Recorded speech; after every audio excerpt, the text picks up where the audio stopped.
to adulthood. This is part of the First Lady's Fostering the Future efforts, which are a Be Best initiative.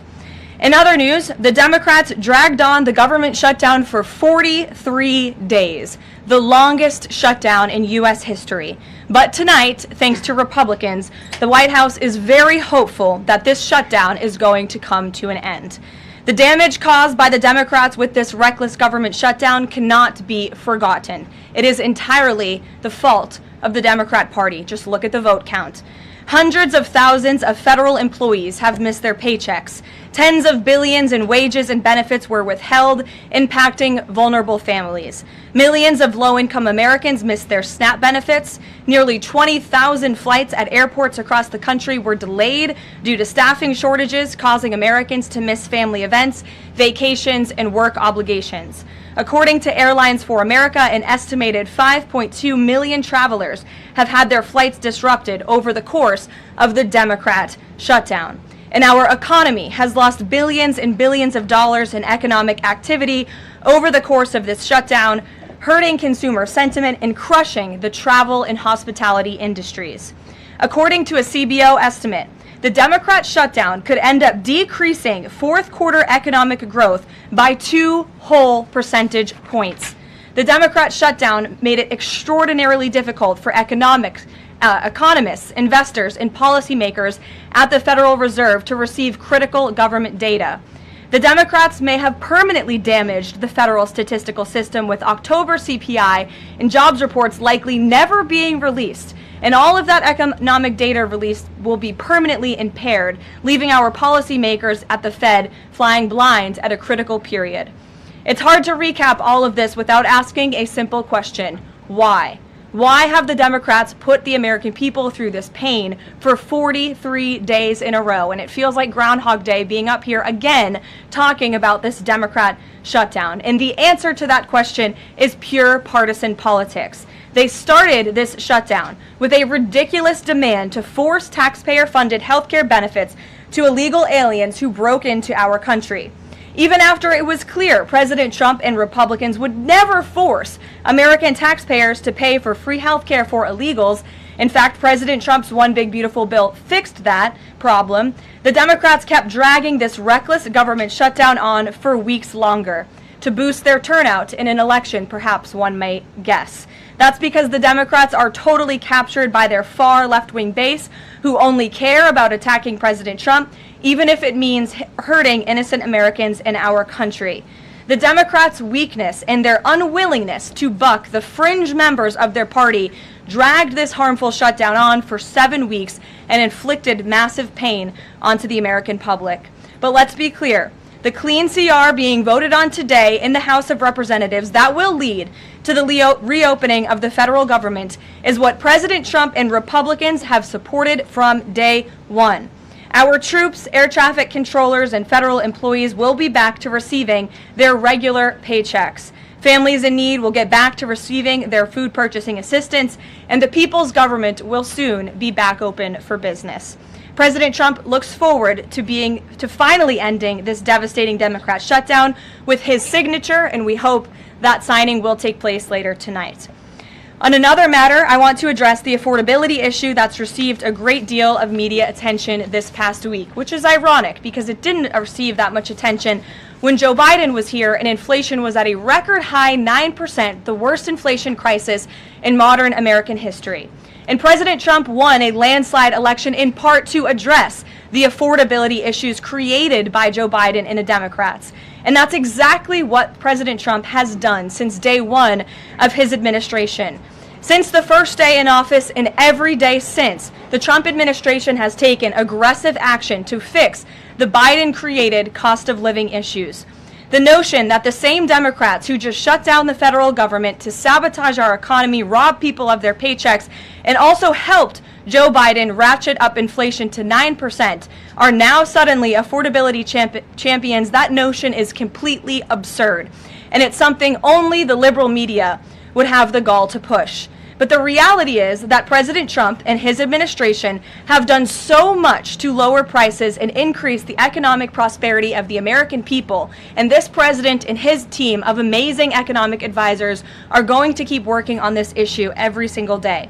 In less than 10 short months, President Trump signed the largest middle-class tax cuts in American history, including no tax on tips, overtime, and Social Security, which will guarantee that next year Americans are going to put more money back into their pockets. The president has completely unleashed American energy dominance to help bring gasoline prices to the lowest in 5 years, and we expect them to continue to decrease. And it has also lowered energy costs overall. There is more work to do, but again, the president's deregulatory and pro-American energy agenda is absolutely going to continue to drive down prices. This formula worked in the president's first term, and we expect that it's going to work again. And this is key because we know energy costs are the #1 driver of inflation. Again, just look at what Joe Biden did to our energy industry over the past 4 years of his administration, and look at what happened to inflation as a result. Everything became more expensive. To lower prescription drug prices and healthcare costs, the president has been working around the clock on this issue. He is obsessed with negotiating these good deals on behalf of the American people to bring down pharmaceutical costs and drug costs for Americans, and he has done so on a number of fronts. You have seen him discuss that in the Oval Office several times. To fuel small businesses, lower their costs, and incentivize hiring, the Trump administration has already cut 30 unnecessary regulations for every new one on the books, which we know will save employers and small businesses across the country thousands of dollars in regulatory burdens. All of these pro-Trump policies are working, and they will continue to work. Wages are rising at the fastest pace of the start of a presidential administration in 60 years. The cost of the typical new mortgage is down by nearly $3,000 per year. There's much work to do, and this administration will continue to do it. But President Trump has already made great progress in cleaning up the economic disaster that was created by Joe Biden. With that, I will take your questions today, and in our new media seat, we have Bev Turner, who works for a new outlet, a UK outlet, but based here in Washington, D.C., GB News. Bev, thank you for being here today. Why don't you kick us off? Thank you, Caroline. So the clock is ticking on the Friday deadline by which the BBC must retract and apologise for their malicious edit of the President in the documentary shown last year. The recently resigned Director General of the BBC yesterday described the organisation as the very best of society and blamed the enemies of the BBC for this outcome. Also yesterday, a senior government minister launched a fierce defence of the channel in the House of Commons, saying that the broadcaster remains a light on the hill for people all over the world. So, does the President feel that the network is taking the situation seriously? Does he believe that they've shown sufficient regret? Does this strain the relationship between the President and the Prime Minister? And given that the organisation is publicly funded, is the President prepared to bankrupt the BBC in his pursuit of truth and justice? Well, thank you, Bev. There's a lot of questions in one there. I will say I know the president has a very good relationship with Prime Minister Starmer. You have been there. You've seen them in their interactions. You've questioned both leaders in your time joining us when we've gone to the United Kingdom a few different times now. However, he has always been very frank when he disagrees with leaders, even whom he has a good relationship with. And the BBC, being a fair news organization, is definitely an outlet. I think these two leaders would disagree. The president has made it very clear that this is a leftist propaganda machine that is unfortunately subsidized by British taxpayers, and he thinks that's extremely unfortunate for the great people of the United Kingdom and Great Britain.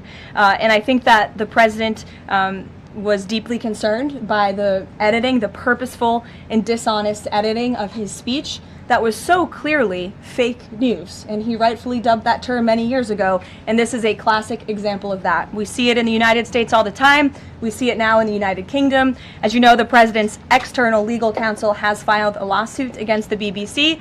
We expect that to continue, and whether they apologize or not is up to them. Thanks for being here, Bev. Ouija. Thank you, Caroline. Sure.